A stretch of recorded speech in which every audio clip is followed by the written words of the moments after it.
Hello learners, welcome back to my channel solution. নিয়ে এসেছি interview প্রস্তুতি থেকে নতুন একটা ক্লাস তোমাদের জন্য, যেটা হচ্ছিল আমাদের, তোমরা জানো, ইভ্যালুয়েশনের সিরিজ শুরু করেছিলাম। তো ইভ্যালুয়েশন সিরিজে দুটো ক্লাস আমি কিন্তু অলরেডি করে দিয়েছি, পার্ট 1 আর পার্ট 2 করিয়ে দিয়েছি। আজকে আলোচনা করব পার্ট 3। আজকের ক্লাসটা খুব ছোট্ট হতে চলেছে, তাই প্রথম থেকে শেষ অবধি বলবো ক্লাসটা অবশ্যই তোমরা দেখো। ক্লাসটা কিন্তু খুব হেল্পফুল, ছোট্ট হলেও কেউ স্কিপ না করে প্রথম থেকে শেষ অবধি দেখো।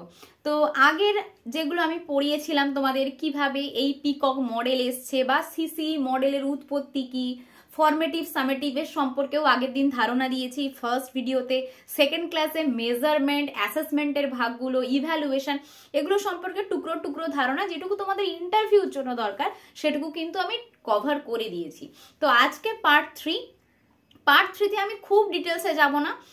তোমাদের ইভ্যালুয়েশনের পিকক মডেলের আঙ্গিকে কন্টিনিউয়াসকে আমরা কিভাবে ভাগ করেছি, কম্প্রিহেন্সিভকে আমরা কিভাবে ভাগ করেছি, সেগুলো নিয়েই আলোচনা করব। তাহলে চলো শুরু করে দিই আজকে আমাদের ক্লাস।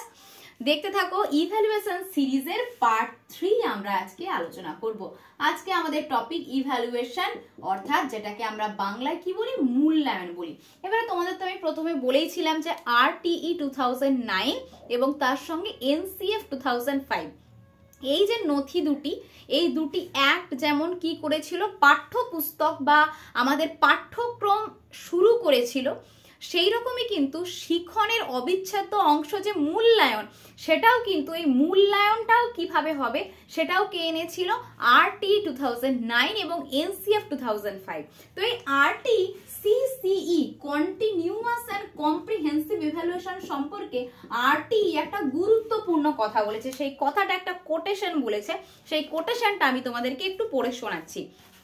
যে continuous and comprehensive evaluation of child understanding of knowledge, কি বললাম, continuous and comprehensive evaluation অর্থাৎ CCE of child understanding, কি বলেছে, of child understanding, child's understanding of knowledge, understanding of knowledge, অর্থাৎ কি সিসিই এর কাজটা কি, সিসিই কি করবে, একটা শিশুর আন্ডারস্ট্যান্ডিং অফ নলেজ, সে কতটা আন্ডারস্ট্যান্ড মানে কি, বুঝতে পারা, কতটা সে বুঝতে পেরেছে, কি তার জ্ঞানটা কতটা হয়েছে, নলেজ মানে জ্ঞান, সে কতটা তথ্য সে জানতে পেরেছে, সে কতটা তথ্য আয়ত্ত করে ফেলেছে, and his or her ability to apply the same। শুধুমাত্র নলেজ গেইন করছে তা কিন্তু নয়, নলেজ গেইন করার পর কি চেক করা হচ্ছে, his or her ability check করা হচ্ছে, তার যে যোগ্যতা সেটাও চেক করা হচ্ছে, টু অ্যাপ্লাই দ্য সেম। দেখো, অ্যাপ্লাই মানে কি, অ্যাপ্লাই মানে হচ্ছে প্রয়োগ করা, অ্যাপ্লাই মানে কি, অ্যাপ্লাই মানে হচ্ছে প্রয়োগ করা। সে যে নলেজটা গেইন করছে, শুধু কি গেইন করে রেখে দিল, এটুকুই দরকার মূল্যায়নের জন্য, এটুকুই দরকার যে হ্যাঁ কতটা নলেজ গেইন করেছে, না, মূল্যায়ন মানে নলেজ গেইন করেছে সেটার যেমন পরীক্ষা করা হবে, তার সঙ্গে নলেজটা সে জীবনে অ্যাপ্লাই করতে পারছে কিনা, এমন ভাবে আমরা কোয়েশ্চেন প্যাটার্ন তৈরি করব, সেই কোয়েশ্চেনে যেন তার অ্যাপ্লাইয়ের জায়গা থেকে বাস্তব জীবনে সে যেন সেটাকে অ্যাপ্লাই করতে পারে। এটাই কিন্তু সিসিই সম্পর্কে RTE Act 2009 বলেছে। আরেকবার আমি কোটেশনটা বলে দিচ্ছি, CCE of child understanding of knowledge and his or her ability to apply the same, কিভাবে সে অ্যাপ্লাই করতে পারছে সেটাও কিন্তু এখানে দেখা হচ্ছে। তো আশা করি এই বিষয়টা তোমাদের প্রত্যেকের কাছে খুব ক্লিয়ার হয়ে গেছে। যতটা পারছি তোমাদের সহজভাবে বোঝানোর চেষ্টা করছি। কোথাও যদি বুঝতে কোনো রকম কোনো সমস্যা হয় তোমরা কমেন্ট বক্সে আমাকে কমেন্ট করবে, আমি নেক্সট সিরিজে সেই ছোট্ট অংশটুকু ডিসকাশন করে দেবো তোমাদের সঙ্গে। ওকে, এবারে CCE যেটাকে কি বলা হয়, কন্টিনিউয়াস অ্যান্ড কম্প্রিহেন্সিভ। দেখো, ই নিয়ে আমি এখানে যাচ্ছি না, আমি এখানে দুটো সি নিয়ে আলোচনা করব। একটা হচ্ছে কন্টিনিউয়াস, চলো এখন আমরা কন্টিনিউয়াসটা নিয়ে আলোচনা করব, ঠিক আছে, এখন আমরা কম্প্রিহেন্সিভটাই যাচ্ছি না। কন্টিনিউয়াস যেটাকে কি বলা হয়, নিরবচ্ছিন্ন। বাংলা নামগুলো কিন্তু অবশ্যই মনে রাখবে। কন্টিনিউয়াস মানে যার অর্থ হচ্ছে নিরবচ্ছিন্ন। নিরবচ্ছিন্ন যদি জিজ্ঞাসা করা হয় তোমাদেরকে, যে সাধারণত যেটা জিজ্ঞাসা করে যে সিসি এর ফুল ফর্ম কি, কিন্তু কখনো কি ভেবে দেখেছো এটার নাম কন্টিনিউয়াস কেন? অন্য কোনো নামও তো দিতে পারতো, বা নিরবচ্ছিন্ন কি বা কেন, কেন এটাকে কন্টিনিউয়াস বলবো, কেন এটাকে নিরবচ্ছিন্ন বলবো? তাহলে চলো জেনে নিই যে এটাকে কেন কন্টিনিউয়াস বলা হচ্ছে। এই যে পিকক মডেল, যেটা তোমাদের বলেছিলাম 2013 সালে সিসিই মডেলের নতুন নাম কি হলো? 2013 সালে সিসিই মডেলের নতুন নাম কি হয়ে গেল? পিকক মডেল, তাই তো? কি নাম হয়ে গেল? Peacock model. খুব ভালো করে এই ছোট্ট ছোট্ট ইনফরমেশন গুলো কিন্তু সবাই জেনে রাখবে। এই পিকক মডেলে নিরবচ্ছিন্নকে কিভাবে দেখানো হয়েছে?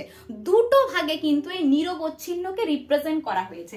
একটা কি কন্টিনিউয়াল, একটা কি কন্টিনিউয়াল, আর একটা কি পিরিয়ডিসিটি, পিরিয়ডিসিটি। এবারে তোমরা বলবে বাবা কি কঠিন কঠিন নাম, কন্টিনিউয়াল, পিরিয়ডিসিটি, কিন্তু একটা জিনিস জানলে খুব অবাক হবে, এর যে মানে এগুলো এদের ভালো নাম, এদের যদি ডাক নামগুলো বলে দিই না তোমরা খুব সহজেই ধরে ফেলতে পারবে। চলো এগুলো তো ভালো নাম, মানে অফিসিয়াল নাম এদের আমরা জানলাম। পিকক মডেলে কন্টিনিউয়াসকে যে দুটো ভাগে ভাগ করে দেখানো হয়েছে, এবারে চলো এদের ডাক নামগুলো জেনে নিই। এই কন্টিনিউয়ালকেই আমরা কি বলি? ফরমেটিভ বলি।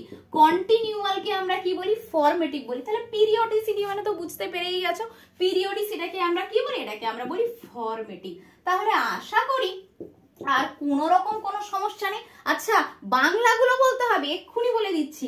এই যে কন্টিনিউয়াল, এই কন্টিনিউয়ালের বাংলা হচ্ছে প্রস্তুতিকালী। এবারে তো সবাই আশা করি সবার কনসেপ্ট ক্লিয়ার হয়ে গেছে, আর কোনো রকম কোনো তোমাদের সমস্যা থাকবেই না।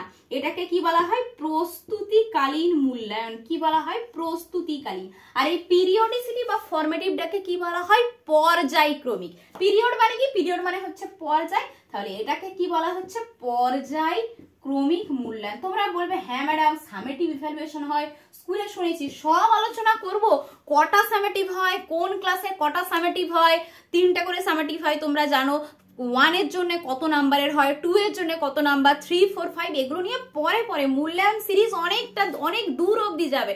তোমরা শুধু দেখতে থাকো। মূল্যায়ন সিরিজ যদি তোমরা জেনে যাও, আবারও বলছি ইন্টারভিউর ক্ষেত্রে মূল্যায়ন থেকে যাই প্রশ্ন করুক না কেন তোমাদের কোথাও কিচ্ছু আটকাবে না, এবং তোমরা যখন চাকরি জীবনেও প্রবেশ করবে তোমাদের কারো কাছে হেনস্থা হতে হবে না যে এই ছেলেটা বা এই মেয়েটা কিচ্ছু জেনে আসেনি। শুধু সলিউশনের সঙ্গে থাকো, এবং ভিডিওটা ভালো লাগলে লাইক, শেয়ার, সাবস্ক্রাইব কিন্তু অবশ্যই করতে হবে। তোমাদের জন্য অনেকটা পরিশ্রম করছি, জাস্ট স্কুল থেকে এসেই ভিডিও বানাতে শুরু করেছি, এখনো খাওয়া দাওয়াও করিনি। চলো তাহলে কি বলবো? কন্টিনিউয়ালকে আমরা কি বলি? ফরমেটিভ বলি, এবং পিরিয়ডিসিটিকে আমরা কি বলি? ফরমেটিভ এটা হচ্ছে সামেটিভ, একদম সরি, এটাকে আমরা কি বলি? সামেটিভ বলি। এটাকে আমরা বলি সামেটিভ।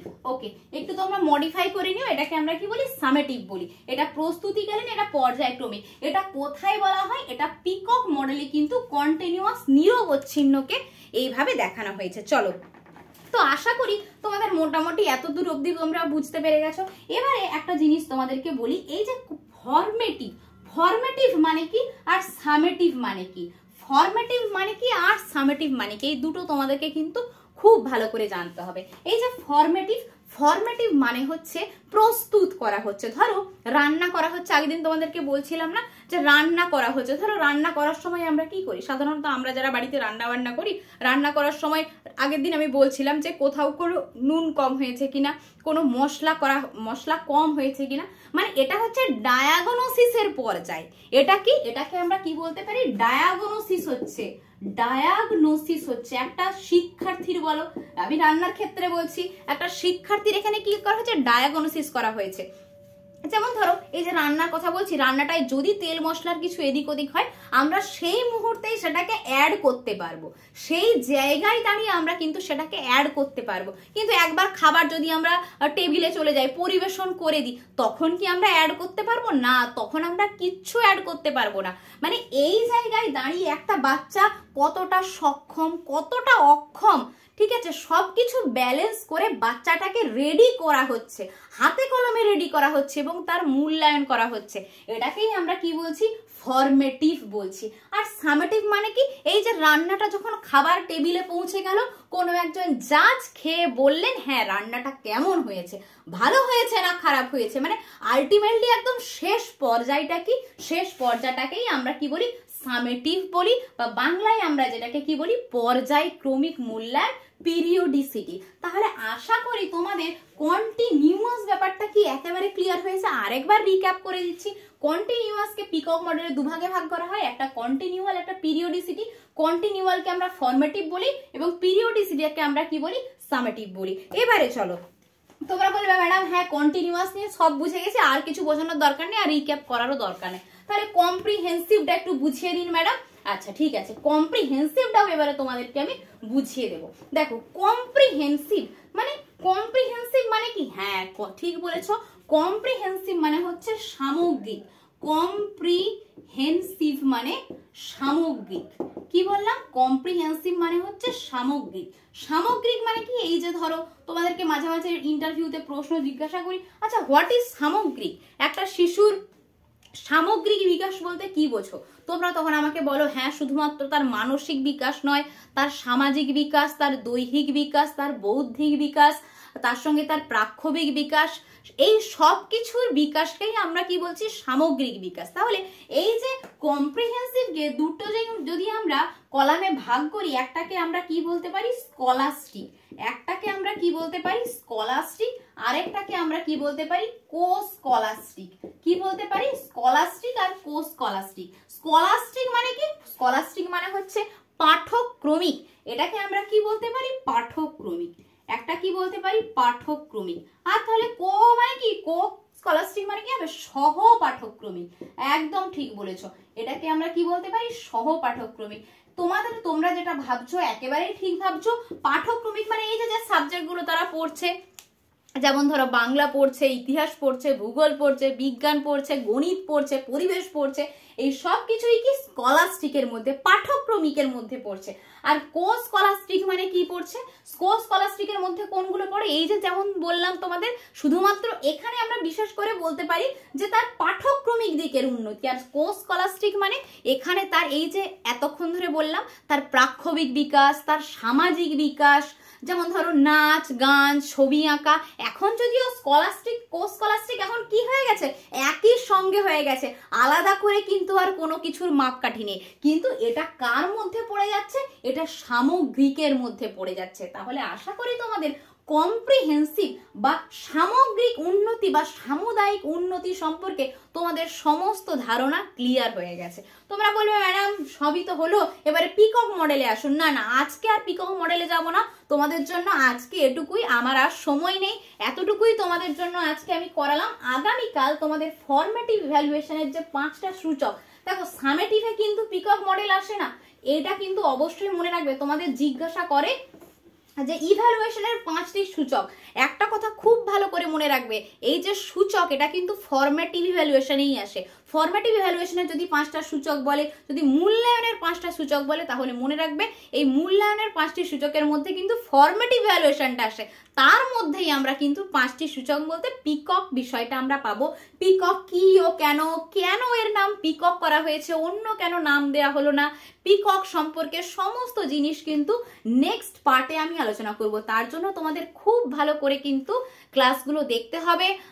একটু তোমাদেরকে বলবো, পেজে রিচ ডাউন হয়ে গেছে, মানে চ্যানেলে রিচ ডাউন হয়ে গেছে, তোমরা একটু লাইক করে দিও, শেয়ার করে দিও বন্ধুদের সাথে, তাহলে সবার কাছে কিন্তু এই ক্লাসগুলো পৌঁছে যাবে। আজকের মতো এই পর্যন্তই, প্রত্যেকে ভালো থেকো, সুস্থ থেকো, মন দিয়ে পড়াশোনা করো, আর অবশ্যই তোমরা মনে ধৈর্য রাখো। অনেকেই কিন্তু ধৈর্য হারিয়ে ফেলছো, কবে হবে ইন্টারভিউ, এগুলো নিয়ে না ভেবে তোমরা ইন্টারভিউর প্রিপারেশনে ফোকাস করো। আজকের মতো এই পর্যন্তই। Thank you everyone, thanks for watching.